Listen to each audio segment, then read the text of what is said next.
गांव सीतापुर में एक छोटा सा परिवार रहता था। परिवार में माता पिता और उनका एक बेटा आरव था।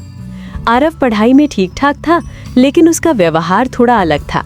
वो जल्दी गुस्सा हो जाता, दोस्तों से बहस करता और कई बार बड़ों की बातों को अनदेखा कर देता था। उसके पिता रमेश जी एक साधारण किसान थे और माँ सुनीता देवी गृहिणी। दोनों ने हमेशा अपने बेटे को अच्छे संस्कार देने की कोशिश की थी। सच बोलना, बड़ों का सम्मान करना, जरूरतमंदों की मदद करना और विनम्र रहना। बचपन की सीख।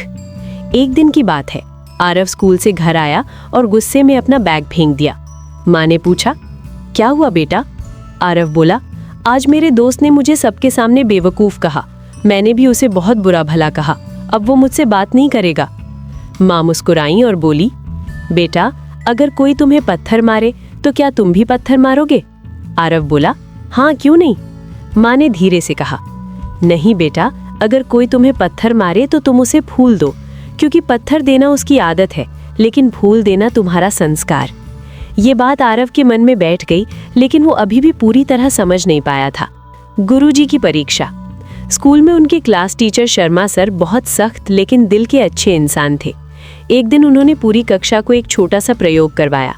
उन्होंने सब बच्चों को एक एक गुब्बारा दिया और कहा, इस पर अपना नाम लिखो और बाहर मैदान में छोड़ दो। फिर उन्होंने कहा, अब 5 मिनट में अपना अपना गुब्बारा ढूंढो। सब बच्चे भाग दौड़ करने लगे, धक्का मुक्की, शोर शराबा, लेकिन किसी को अपना गुब्बारा नहीं मिला। तब शर्मा सर ने कहा, अब जो भी गुब्बारा मिले उस पर लिखा नाम पढ़कर उस बच्चे को दे दो। कुछ ही मिनटों में हर बच्चे के हाथ में उसका गुब्बारा था। शर्मा सर मुस्कुराए और बोले, बच्चों, खुशी भी ऐसे ही मिलती है। जब हम सिर्फ अपनी खुशी के पीछे भागते हैं तो वो नहीं मिलती, लेकिन जब हम दूसरों की मदद करते हैं तो खुशी खुद हमारे पास आ जाती है। आरव ये सब ध्यान से सुन रहा था। उसे अपनी माँ की बात याद आई, पत्थर के बदले फूल। कठिन समय बीतता गया। 1 साल बाद गांव में भयंकर सूखा पड़ा। फसलें खराब हो गई, लोगों के पास खाने तक की कमी हो गई। आरव के पिता भी बहुत परेशान थे। घर की हालत ठीक नहीं थी। उस समय आरव ने पहली बार अपने माता पिता के संघर्ष को करीब से देखा। एक दिन गांव में एक बूढ़े बाबा आए। वे बहुत कमजोर थे और भूखे भी। आरव के घर में उस दिन सिर्फ 4 रोटियां थीं। माँ ने बिना सोचे 2 रोटियां बाबा को दे दी। आरव ने पूछा, माँ, हमारे पास तो खुद कम है, फिर आपने उन्हें क्यों दे दी? माँ बोली, बेटा, अच्छे संस्कार हमें सिखाते हैं कि चाहे परिस्थिति कैसी भी हो, इंसानियत नहीं छोड़नी चाहिए। इस दिन आरव को पहली बार महसूस हुआ कि संस्कार सिर्फ बातें नहीं, बल्कि जीवन जीने का तरीका है। बदलाव की शुरुआत। अगले दिन स्कूल में वही दोस्त जिससे आरव की लड़ाई हुई थी बहुत उदास बैठा था।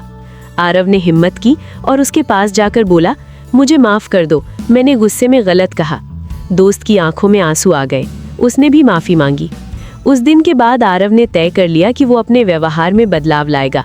वो स्कूल में कमजोर छात्रों की मदद करने लगा, घर में माता पिता का हाथ बटाने लगा और गांव के बुजुर्गों का सम्मान करने लगा। धीरे धीरे लोग उसके बदलते व्यवहार की तारीफ करने लगे। सफलता की असली कुंजी। समय बीतता गया।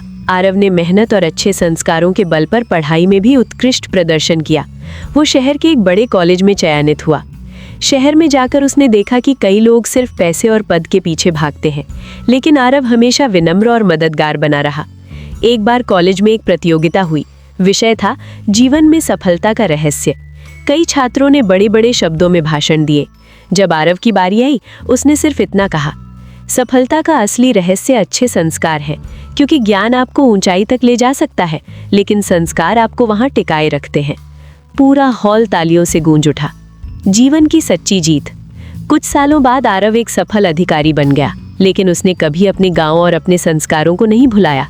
वो हर साल गांव आता, बच्चों को पढ़ाई के लिए प्रेरित करता और जरूरतमंदों की मदद करता।